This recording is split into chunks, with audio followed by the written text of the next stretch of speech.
I'm Joe Graydon. And I'm Terry Graydon. Welcome to this podcast of the People's Pharmacy. You can find previous podcasts and more information on a range of health topics at peoplespharmacy.com. The pandemic's been hard on many marriages. For some couples, too much togetherness is bad for their relationship. This is the People's Pharmacy with Terry and Joe Graydon.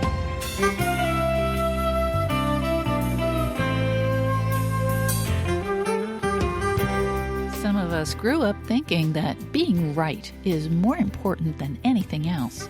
We defend our position by using blame, shame, and guilt. That's not a good recipe for teamwork. How can we prioritize showing love and respect? Why is walking in sync so helpful when you're out of sorts with your partner? What are the 4 words that can turn an argument into a discussion? Coming up on the People's Pharmacy, preparing for post-pandemic relationships.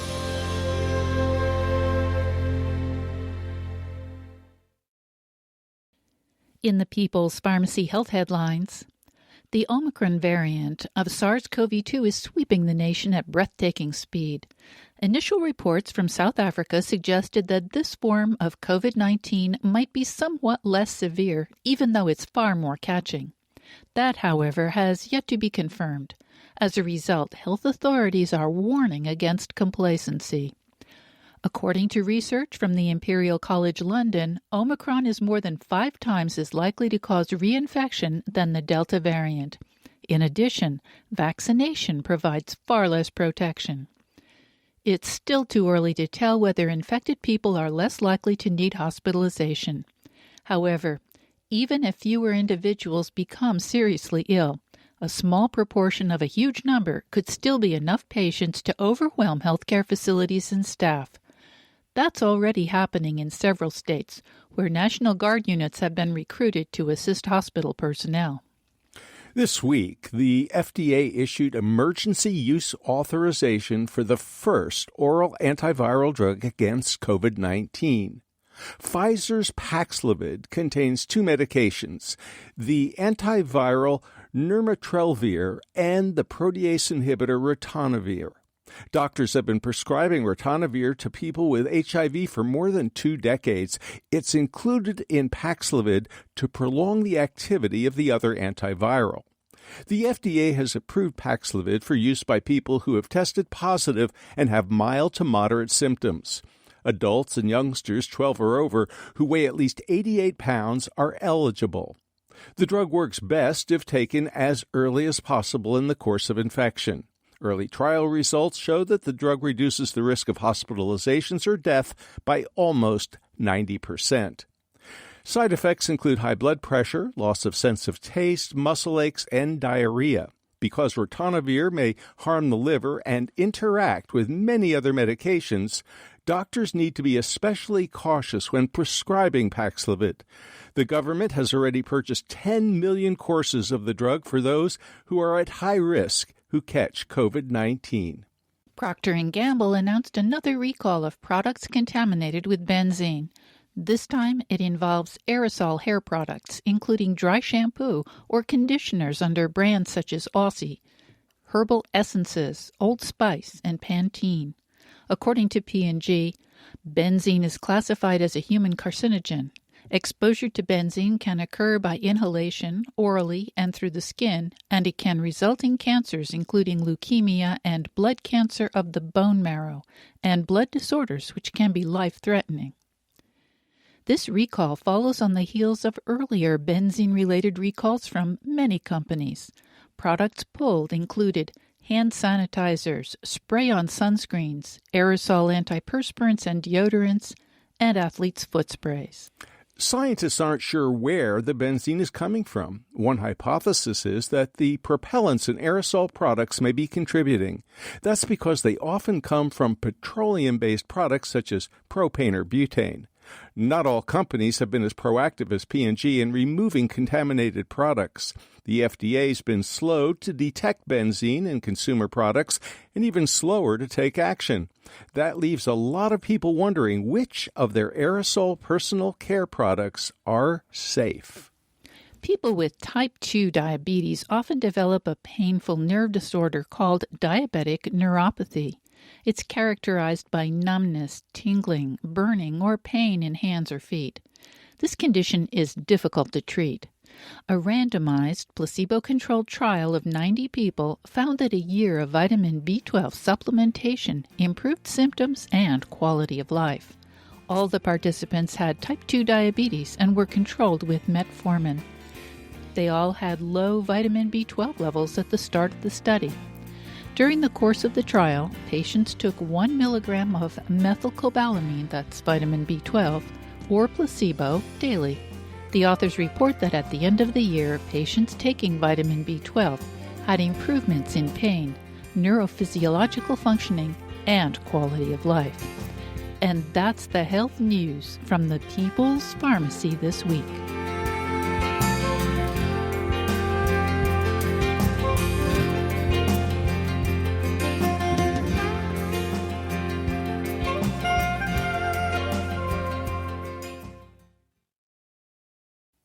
Welcome to the People's Pharmacy. I'm Joe Graydon. And I'm Terry Graydon. Have you spent much of the last year cooped up with your partner? How has such close companionship worked out for you? Some people are thriving, but others find that they're getting on each other's nerves.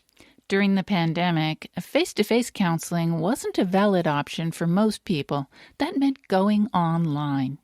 Zoom makes it possible to interact with a therapist, but it poses other problems. How do you establish eye contact with a computer that has a camera that's not in the center of the screen?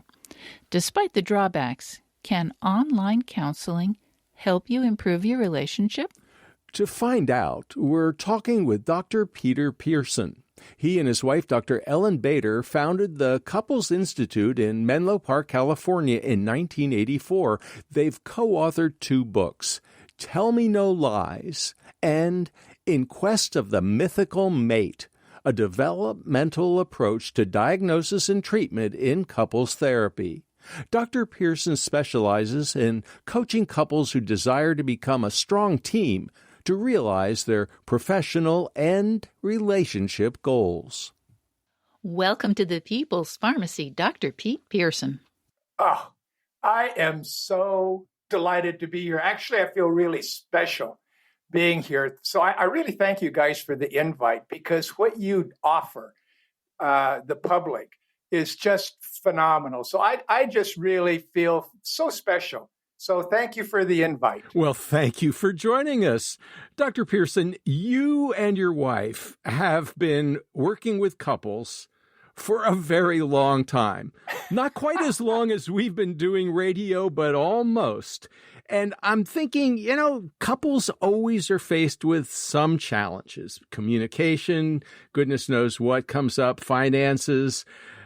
But here we are, over a year into the pandemic. A lot of people have been cooped up together for not weeks, more than months, and for some over a year. And I'm guessing, but you know for sure, that can put a strain on relationships.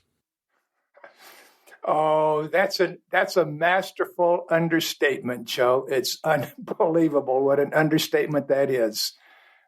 Nobody is immune from the effects in one direction or another from being quarantined, et cetera, et cetera.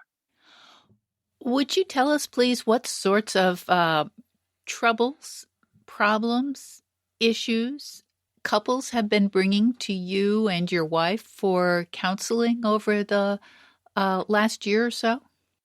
Oh, how about this? Think of any problem that a couple has living together, being under the same roof, and then double it or multiply it.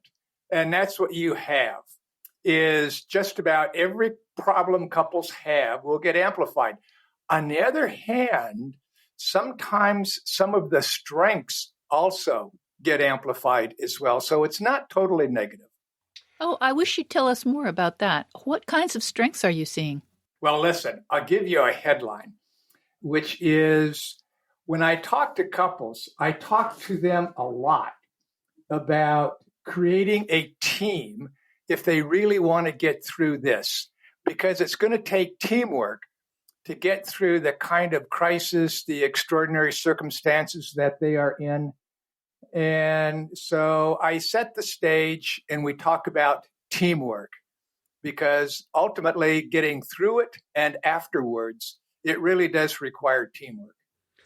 Well, before we get much further into the details of how you do what you do and the kinds of issues that have come up in particular, how do you do counseling by remote control? In other words, it's one thing to have a couple sitting in your office.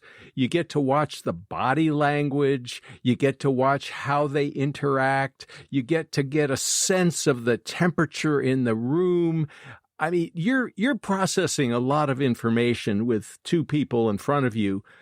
It's a lot different when it's a Zoom or some other kind of telemedicine connection. Tell us what that's been like. Well, people legitimately talk about Zoom fatigue, which is true. Very few people are accustomed to looking at themselves while they're talking to somebody else. And that's weird over time. The other thing is, when you are in a natural setting, you tend to look around, your eyes move around, you look at your shoes, you look at the other person, you look at your fingernails, whatever.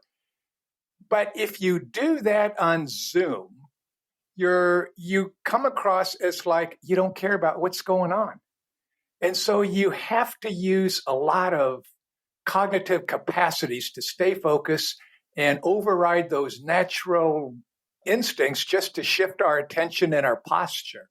And over time, that's one of the things that creates Zoom fatigue, looking at yourself and being artificially looking all the time at the other person. Well, I've got a question for you as a therapist, because, there's a little camera on your computer, but it's not in the place where the face is. So how do you establish eye contact with the couple? And remember, if it's a couple, there are two of them. How do you manage to have eye contact when you're not looking at the camera? Well, actually, that's a really good point, Joe. The reality is you don't. And eye contact is intermittent. So, I mean, you've identified a really subtle but important cue, Zoom versus in person. So, Dr. Pearson, I'd like to find out, what are the issues that have been magnified? Not that I want to focus on the half empty, because I want to get back to the half full shortly, but you said everything that would normally be problematic is just magnified. So give us some examples, and maybe you have a couple of couples that you've been interacting with over the last year that you could use as an example, just to give us a sense without, of course, revealing any identifying features. Well, how about if we take just a slightly different path to your question, which is, if I offer you and the listeners some principles for how to get through this. That sounds good. And principles for how to work as a team so they can learn how to bring out the best in each other. How would that be? I like that. Like it. Let's go. Well, here's what I tell couples when they come in and they're struggling with whatever they're struggling about. I listen to them talk about it. And then I say, we are going to approach what you're struggling with a little bit differently. We're going to think differently about the problems and challenges that you guys have, which is you kind of got into this mess together. And it's going to take both of you working together as a team to get out of it. So we're going to think about it differently. And then I'll give you an example of what I mean about thinking differently. Picture this. A young boy is walking along the beach, and he looks down and he sees what looks like could be a lamp. He picks it up and wonders, could it be a magic lamp? He rubs it, and lo and behold, a genie pops out. Whoa! And the genie says, because you have liberated me, I will give you 3 wishes. But the genie's pretty smart. And he says to the young boy, and you can't wish for more wishes, you can't wish for more genies, and you can't wish for more lamps. And the young boy thinks and thinks, because he really would like more than 3 wishes. And he thinks, and then he says to the genie, okay, my first wish is that I wish that you were really bad at math. And the genie says, you have 9 wishes left. I like that. And I say, that's how we're going to approach the challenges that you're faced with and how you guys can create a team and what it really means to work together. And I'll say, and I like the acronym for team, which some people have heard of, TEAM, which is together each accomplishes more. And that's what we can do in here. Learn how to work as a team to bring out the best in each other and build on your strengths and also capitalize on your differences. Now, here's a question that I often ask couples. So Joe and Terry, I'm going to ask you guys the same question I often ask couples, which is, would you like to be married to a personality clone of yourself? No. How would each of Not a chance. And so, okay, I have to ask why, because I wouldn't either. I do not want to be married to a clone of myself. Why would you guys not want to?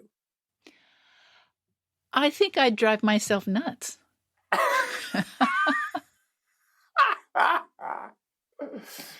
And what about you, Joe? I would talk too much, and that would drive me nuts. You got to have a good listener somewhere in the system. Right. And he does. Listen, I if I was married to a clone of myself, because I got a fairly significant bad case of ADD, we would have a really interesting relationship, but nothing would get done. Thank God Ellen is organized. You're listening to Dr. Peter Pearson. He and his wife, Dr. Ellen Bader, have co-authored 2 books, Tell Me No Lies and In Quest of the Mythical Mate, a developmental approach to diagnosis and treatment in couples therapy. After the break, find out how differences could help couples get more done. This is especially useful when one partner's creative but disorganized and the other is capable of taming the chaos. When things start to get tricky, it can help to take a walk together. Just walking in sync without talking can help soothe frayed nerves.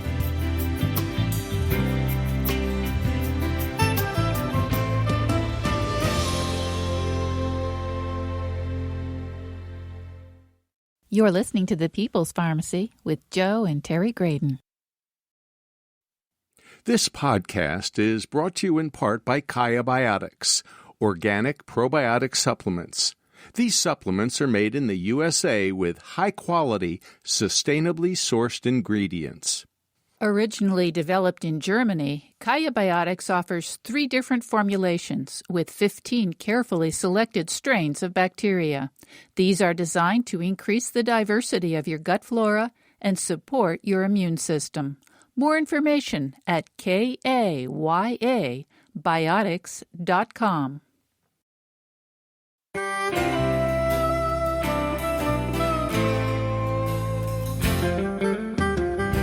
Welcome back to The People's Pharmacy. I'm Terry Graydon. And I'm Joe Graydon. The People's Pharmacy is brought to you in part by Kaya Biotics, organic probiotic product made in Germany. kayabiotics.com. Also by CocoVia Memory Plus, a cocoflavanol supplement backed by 4 clinical studies that show significant improvement in 3 different aspects of memory. More information at cocovia.com. Today, we're discussing relationships and how to strengthen them. Are you organized, or do you rely on your partner to keep things straight? Many successful couples have complementary skills and figure out how to use them to good advantage. Another critical skill for both partners is thoughtful listening. How do you shut off your own inner commentary to really hear what your partner has to say? Our guest is Dr. Peter Pearson. He and his wife, Dr. Ellen Bader, founded the Couples Institute in Menlo Park, California in 1984. They've co-authored 2 books, Tell Me No Lies and In Quest of the Mythical Mate, a developmental approach to diagnosis and treatment in couples therapy. In addition to coaching couples to achieve their relationship goals, they train therapists intent on improving their couples therapy skills. So, Dr. Pearson, as you were just noting, your wife is very well organized. That's a great strength. And the two of you are able to get more done because of your differences. Tell us a little bit more. Oh, well, spot on. But first we had to learn how to deal with it, accept it, and then respect it. I'll bet that wasn't automatic. Oh, are you kidding? Are you kidding? Listen, Ellen is really organized. And when it comes to clutter around the house, I have what I like to describe as I have a higher tolerance for visual disarray than Ellen does. However, I have really come to appreciate her organization abilities, her getting things done. And at first, it was like I would feel micromanaged.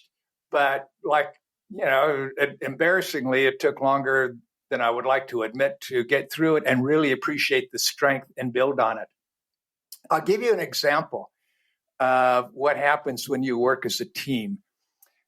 You can take a draft horse, these magnificent, large animals, and a draft horse by itself can pull up to 8,000 pounds. If you take 2 and a horse person told me this, I had no idea, but a horse person told me, if you take 2 draft horses working together, that together they can pull up to 24,000 pounds by working as a team. I didn't know that, because that's much more than double. Totally. And these horses are the Budweiser beer commercial horses. Like the big draft horses, Clydesdale Wright. Here's another factoid about Mustangs running free on the prairie. A wild Mustang can run X miles an hour, but that same Mustang, if it works with the rider and they work as a team together, the Mustang can actually, carrying the rider, run faster than it did unencumbered by a rider going free on the prairie. So working together, even though carrying a load, it can still run faster. And I just find that really, really interesting. Oh, these are wonderful examples, but it's my job to hold your feet to the fire, to use a overworked metaphor. And so here's the question. One partner is really well organized and puts things away and manages to keep everything going smoothly. And the other partner is kind of, shall we say, disorganized and doesn't put the socks away and keeps the shoes in all kinds of places and leaves paper cluttered up on everything. And the one partner gets a little resentful. The organized partner says, "Come on, Pete, clean up your act, get on board, teamwork here." But your natural inclination, Dr. Pearson, is to just kind of be a little bit more casual. So how do you create teamwork when one person is well organized and, dare we say it, the other person is disorganized? Oh, Joe, we had that conversation, should we just say, a lot of times. And it really requires stepping back again and talking about what it really means to create a team, what it means to think about we instead of me. and to really start brainstorming what are the effects and the reasons and the inspiration. So I talk a lot with couples, not just about how to solve the problem together about clutter, but what does it really mean when you guys are working together to solve a problem? When you start putting we in front of me. And then now you're being driven by a set of principles and values that pull you forward instead of getting bogged down in one conflict after another. Because each person is trying to solve the clutter problem from a me perspective rather than we. One of the ways that and this is really important, is really to get to know and appreciate the other person's strengths. And in a sense, what is their love language that really helps? And you start then working to connect with the other person in ways that help them feel loved, valued, and respected. So this has to be a cushion. This has to be a backdrop in order to solve the clutter problems, et cetera, et cetera, et cetera. So, Dr. Pearson, you said you would give us some principles for teamwork, and so far I have captured a couple of them. One is to put we over me. Another is to capitalize on our differences and to know and appreciate the other person's strengths. So that's 3 principles. Are there others we should be talking about? Terry, you are so spot on. In order to do that, you really need to have the ability to enter the other person's world instead of just looking at your partner through your own eyes. And I'll give you a profound example. I was talking to a CEO recently, CEO and owner of a major mega corporation, which is why, because of his professional stature, I was so surprised at what he said. He said, I have the ability to put an infant to sleep in 5 minutes that's crying when even the mother can't. So, well, okay, I'll bite. How does that happen? He said, I will put the head on my left shoulder. I'll hold him with one arm, and then I will calm down. And the infant's crying, so I have to calm myself. And then I pay attention to the baby. I put my right hand on the baby's back, and I feel the heartbeat coming through. And then gently, I will start patting the baby in synchrony with the heartbeat. And I will speak in very soft tones and pat in the same rhythm as the heartbeat. And very soon, the child will calm down, stop crying, and go to sleep. And I said to him, why do you think that works? He said, well, I'm really not sure. And I said, maybe you just found a way to enter non-verbally the world of the infant. And by duplicating the heartbeat and talking softly, the infant feels safe, just like it did perhaps when it was in the womb, and starts to calm down and goes to sleep. He said, sounds reasonable. And when couples learn how to lower their defenses, to become curious instead of furious, and ask questions when their partner is upset, you then begin to enter the world of your partner where they feel safe enough to start talking about things about their interior world instead of blaming, shaming, and guilting you. But it takes trust to enter the world, to go enter the world of your partner. And when you can start doing that with each other, you start to feel like we are a team. And I'll give you just a quick example. Before you give us that quick example, and I want you to keep it at the front of your mind, what you're talking about also requires a really important skill: listening. Yes. And a lot of times, people are just waiting to get their point in. The other person may only be, 30 seconds into something that's really important, that really right on their heart. And the partner is like, I've got an answer for that. I'm going to challenge that. I don't believe that. I'm ready to fight about that. It requires open-hearted listening. How do you teach couples to do that? Oh, listen, apparently you've been eavesdropping on most of my sessions. Hardly. That's exactly what happens. And so I'll give you two things about how to make that happen. First of all, I talk to couples about when things get really difficult between the two of you, when you're having, you're rolling up your sleeves and ready to, solve the other person's problem and fix them in a hurry. I say, if you were to come from your higher self, or as Lincoln would say, your better angel, how would each of you aspire to be in those kinds of discussions? And I'll say, write down your aspirations for how you would like to be when things start to heat up. And what do you think couples might put on their index card for how they aspire to be? What do you think they might write down for 2 or 3 traits or qualities that they would like to be what? Kind.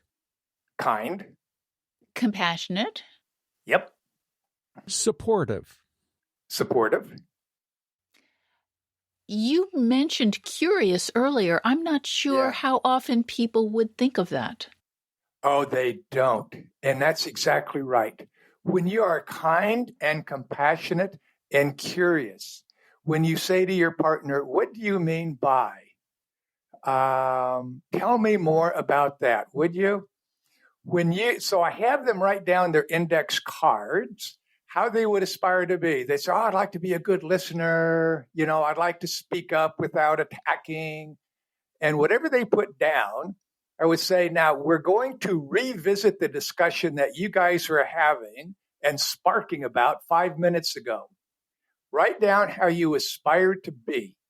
So they write it down on their card. And I'd say, now for the next 5 minutes, have the discussion on that sparking topic.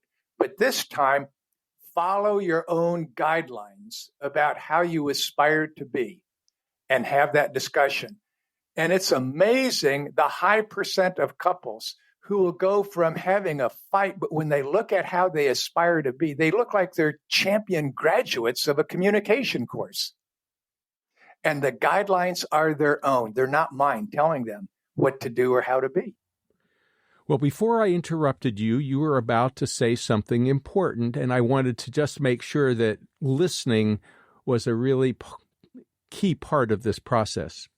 Absolutely. And then that's how they turn, by following their cards, they turn listening into being a very responsive, interactive listener. Here's how you can also to get in rhythm with your partner. I will say, you guys just go out and take a 5-minute walk. Once or twice or 3 times a week, just walk for 5 minutes and don't say anything to each other. All you do is walk for 5 minutes, stepping in synchrony with each other so that your steps are matching. And just do that for 5 minutes. And then I'll say, and then after you do it a couple times, email me your responses and tell me what you're discovering. But there's something about being in sync with our partner, entering their world, patting them on the back, so to speak, but doing it through walking. And what do they say, Dr. Pearson? They say, well, it's surprising that I felt calmer. I felt more like we were, in a sense, a team working together, but without words. And it just felt really nice being synchronized with the other person. I'll bet it does.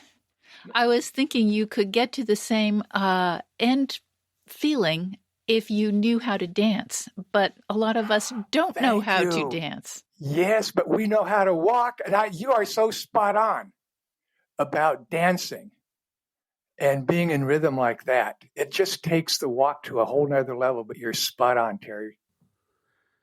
Dr. Pearson, I'm guessing that there are all sorts of issues that come up, especially now when people have been cooped up for so long. One of them might be financial, especially if there are job issues that have come up because people have lost their jobs. Another is sex. We've been told that libido has been impaired by COVID-19. So how do you begin to address the big issues that are always there for a lot of couples? Number one, money. Number two, sex. Well, I'll tell you what. It goes back to, if the problem is, if you try to, too often, sometimes you just have to talk about them directly, but often one or the other or both are really defended. And they're in a very self-protective mode. Some of it's environmentally induced, like when you have to work at home. Some couples, oh God, I'm going to have to use the bedroom now as my home office. It's the only space left in the house. You want a romance killer? How about working out of the bedroom as a home office? That's one of them. Also, when you, Benjamin Disraeli, English politician 150 years ago, said, it destroys one's nerves to be amiable to the same person every day. I guess he wasn't married. So there are the environmental things. Also, in the quarantine, it can make people feel more depressed or more anxious. So I say, look, if you guys want to have better discussions about sex, if you want to have better discussions about money, we're going to backpedal for a minute and talk about being a team, about being curious and not furious, about really wanting to understand each other and do it in a way that feels safe and start to lower your defenses. And if you want, I'll give you 4 magic words that can turn an argument into a discussion. You're listening to Dr. Peter Pearson. He and his wife, Dr. Ellen Bader, have co-authored 2 books, Tell Me No Lies and In Quest of the Mythical Mate, a developmental approach to diagnosis and treatment in couples therapy.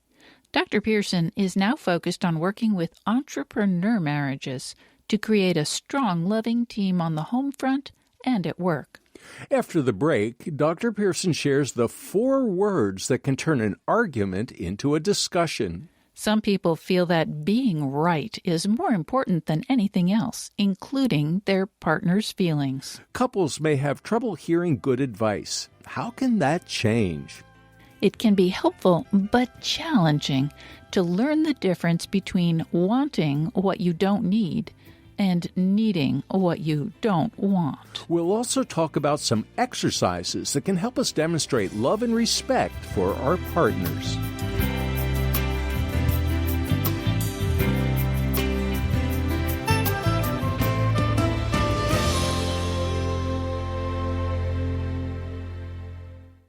You're listening to The People's Pharmacy with Joe and Terry Graydon. This podcast is made possible in part by CocoVia, maker of high-potency cocoflavanol supplements. Cocoflavanols are among the most well-studied plant-based nutrients, backed by 20 years of scientific research. CocoVia Cardio Health is available in capsules or powder, providing 500 milligrams of cocoflavanols daily. This supports better blood flow and vascular performance. CocoVia also offers Memory Plus, supplements with 750 milligrams of cocoflavanols. This product is backed by 4 different clinical studies demonstrating significant improvement in several aspects of memory.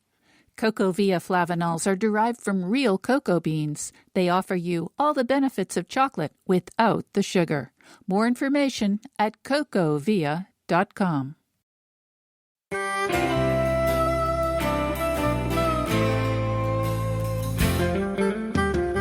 Welcome back to The People's Pharmacy. I'm Terry Graydon. And I'm Joe Graydon. The People's Pharmacy is brought to you in part by CocoVia Memory Plus, a supplement with 750 milligrams of cocoflavanols, the plant-based nutrients from fresh cocoa that help support memory.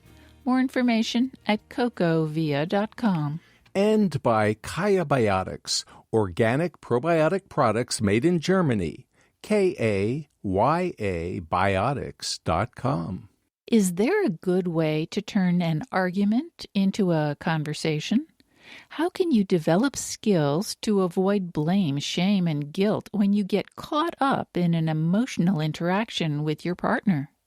As you get ready to interact with friends and other family members now that the pandemic is receding, what should you keep in mind? Our guest today is Dr. Peter Pearson. He and his wife, Dr. Ellen Bader, founded the Couples Institute in Menlo Park, California. In addition to coaching couples to achieve their relationship goals, they train therapists intent on improving their couples therapy skills. Dr. Pearson, you mentioned 4 words that can turn an argument into a discussion. What are the magic words? And you had an example for us. Yes, I do. See if you could pick out the 4 words in this example. Suppose Ellen says to me, Pete, you are the most self-centered, selfish, egocentric, inconsiderate person on this planet. Now, suppose Ellen said that to me. Those would be fighting words. Yep. Now, suppose Ellen said to me, Pete, you are the most self-centered, egocentric, selfish, inconsiderate person on this planet. What do you think?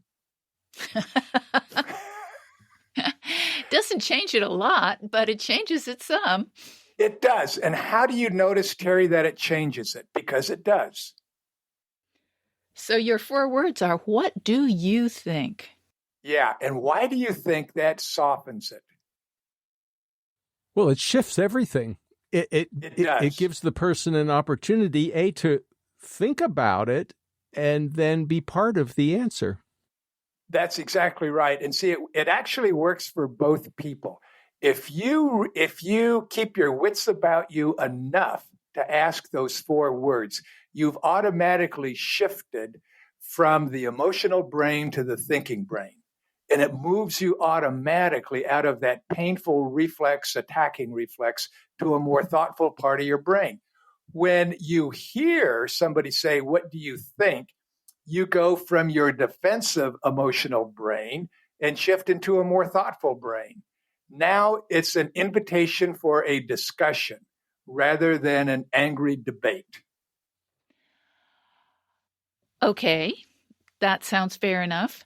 Now, what happens if you discover in the middle of an argument or a discussion that you are having with your partner that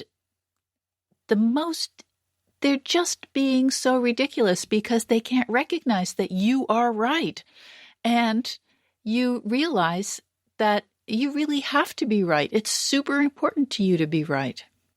Oh, boy, is that a cue for the next thing. When you start working as a team, see, I keep going back to couples about working as a team. Before, when you're just arguing about finances or sex, and you're trying to prove that you're right, there's a big difference between trying to be right versus when you work as a team, now you're striving to get it right. Being right is all about the ego. Getting it right is more about being a team, because now the priority is, listen, we are fighting about fill in the blank, and I want to get this right. So now you're coming from, like the index card, from your higher self. You're being curious instead of furious. You're saying, what do you think? Because now you're focused on getting it right versus being right. Getting it right is a set of values and principles that are important to you, supported by some communication skills. So, Dr. Pearson, I think what you're saying makes so much sense. And I suspect that when you're working with couples, whether they're in your office or whether you're doing it via Zoom on a computer, you're trying to give them guidance. You're listening carefully and you're suggesting and you're asking questions. And sometimes you're saying, working as a team, that's what's going to make all the difference. But they can't hear you. Or maybe they hear you, but they're defensive. Or maybe they don't follow even the best principles that you have to offer. Why do you think that? And how do you get them out of the rut? Oh, again, you've been sitting in my office. So why is it so hard to shift into following the kind of guidelines that I'm talking about? And I think James Baldwin, the writer, summed up the problem, the challenge of change for people extraordinarily eloquently when he said, "Nothing is more desirable than to be relieved of an affliction." And an affliction means the pain we have in any given interaction with our spouse. And then he said, nothing is more desirable to be relieved in affliction, and nothing is scarier than to be divested of our crutch. And our crutch means our coping mechanisms, our defenses that we have erected to keep ourselves with the illusion of safety. So it's people come in and say, yes, I would like to be relieved of the affliction over this fight. And I want my partner to do the changing. And then in parentheses, what they don't say is that I'm terrified of giving up my own coping mechanisms to be vulnerable, open, and compassionate. I don't want to go there. So I will continue pointing out to you, Pete, the flaws in my partner. But really what we're talking about is giving them reasons, inspiration. And so we talk a lot about why would you make the effort? Why would you take the risk, the emotional risk to become a team? Why would you make the effort to regulate your troubled emotions, your painful emotions? So we will spend a lot of time developing the principles and the values behind that, because that will pull us forward. People get inspired by a bigger picture that we care about. And when we see a bigger picture that's bigger than our own interest, people will start to then do the work. Just a brief example.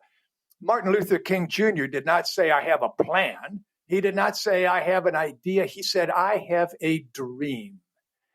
And people could see a bigger picture. And it made them start to put aside they just took risks and made a lot of effort to help bring about that dream that he had and be participating in something bigger than themselves. And that's what couples, when they become a team, is to see a bigger picture than just themselves as an individual trying to get their needs met.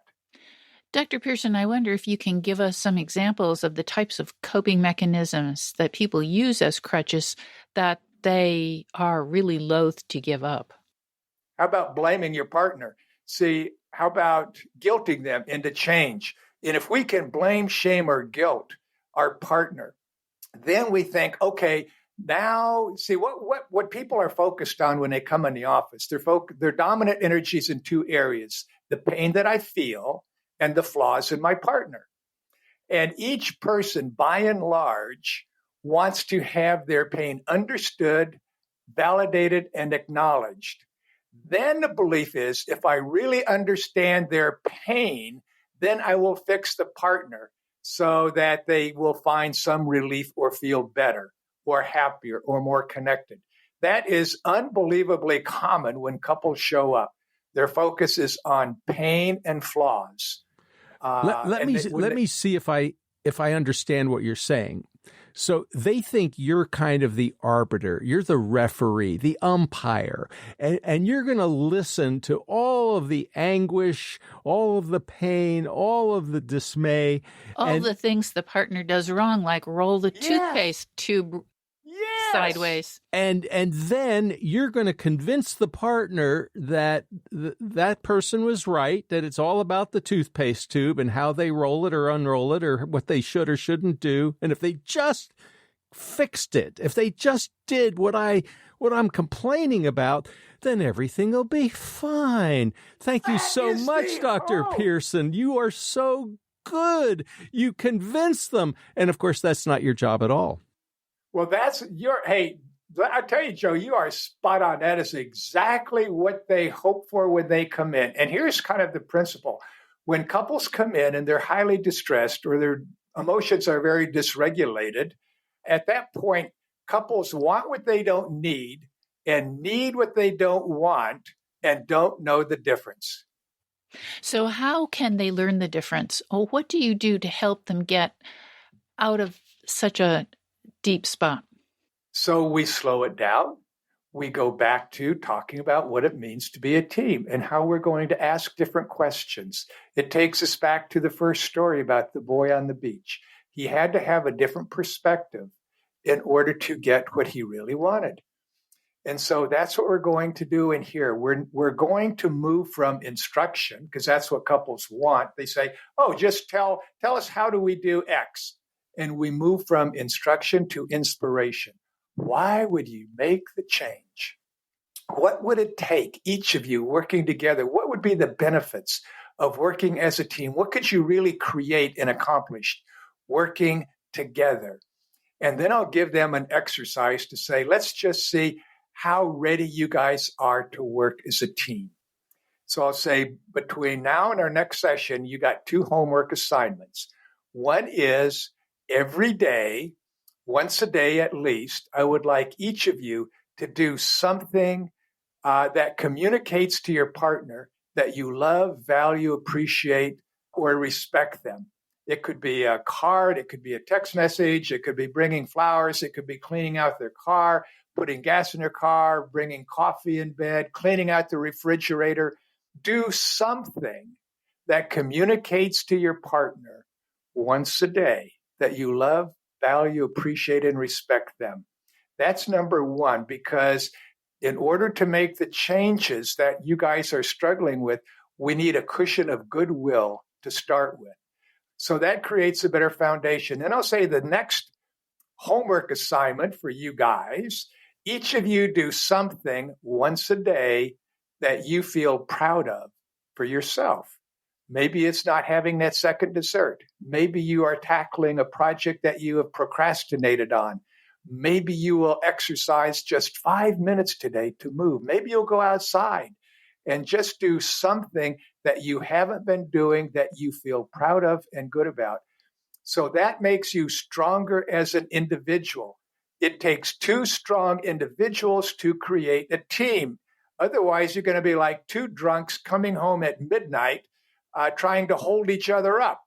So we need a cushion of goodwill once a day. Do something that communicates, love, value, appreciate, and respect, and do something that you are proud of individually. So we start building that cushion. We don't just jump in, which is what they want. If you really understand my pain, Pete, then you will fix my partner. Man, I've been down that road too many times. So what's the next step? I mean, once you listen to one of the partners unloading, you know, they've shared all their pain, all their frustration, all their anxiety, all their disappointments, and they want you to fix the partner. What do you say? Oh, thank you. Here's what I say. We are now going to redefine the definition of success in this office. If you want to keep working with me, we're going to enlarge the definition of success. Most couples, when they come in here, they define success as how fast is my partner changing to make me happy. They said that is a natural, normal definition of success. And they both want it. I get it. I understand it. I visit that place myself periodically. But now we're going to enlarge the definition of success, which is certain areas that you have been fighting over. The definition of success now becomes, am I better than I was yesterday? Am I better than I was a week before? And I say, I have an extraordinary number of tools, strategies, and techniques to help you be better today than you were yesterday. But if you don't want to accept that definition of success, then only 2 things are going to happen in here, as near as I can tell. Number 1, we're all just going to be getting older. Or number 2 is you're just going to be funding my retirement account. We only have 1 minute left. And for many people, the pandemic is not yet over. They can't quite go out and celebrate the way they would like. some words of wisdom as the pandemic begins to wind down to help people through the final weeks and months, so when they emerge into the life they're looking forward to, they will do so with joy. I think it would be great if they had kind of a vision board. Like when it's over with, go to the internet, newspaper, magazines, whatever, and start collecting pictures, phrases, advertisements, slogans, ideas about what they want to do, what they want to have, and even more important, how do they aspire to be? So that's the image that will help pull them forward. It gives them reasons to work as a team now to build toward the future. Dr. Peter Pearson, thank you so much for talking with us on the People's Pharmacy today. Hey, listen, this has been special talking to you guys. I am really, seriously, I'm really honored that I was here on your show and contributing a small amount to the great good that you guys are doing in the world. So the honor is mine. Thank you. You've been listening to Dr. Peter Pearson. He and his wife, Dr. Ellen Bader, founded the Couples Institute in Menlo Park, California in 1984. They've co-authored 2 books, Tell Me No Lies and In Quest of the Mythical Mate, a developmental approach to diagnosis and treatment in couples therapy. Dr. Pearson is now focused on working with entrepreneur marriages to create a strong, loving team on the home front and at work. Lynn Siegel produced today's show. Al Wodarski engineered. Dave Graydon edits our interviews. B.J. Liederman composed our theme music. The People's Pharmacy is a co-production of North Carolina Public Radio, WUNC. The People's Pharmacy is brought to you in part by Verizana, an analytical laboratory providing home health tests for hormones, gut health, and the microbiome, now with an annual health club plan. Online at verisana.com. Also by CocoVia Memory Plus, a cocoflavanol supplement backed by 4 clinical studies that show significant improvement in 3 different aspects of memory. More information at cocovia.com. And by Kaya Biotics, organic probiotic products made in Germany. KAYA Biotics.com. Today's show is number 1258. You can find the podcast on our website, peoplespharmacy.com. When you go to the website, you can share your thoughts about today's show in the comments section of show number 1258. You can always subscribe to our podcast through your favorite podcast provider. We post the show to our website on Monday morning. You might want to share it with a friend or family member. At our website, you can sign up for our free online newsletter to get the latest news about COVID-19 and other important health stories. By subscribing to our newsletter, you'll also have regular access to our weekly podcast. In Durham, North Carolina, I'm Joe Graydon. And I'm Terry Graydon. Thank you for listening. Please join us again next week.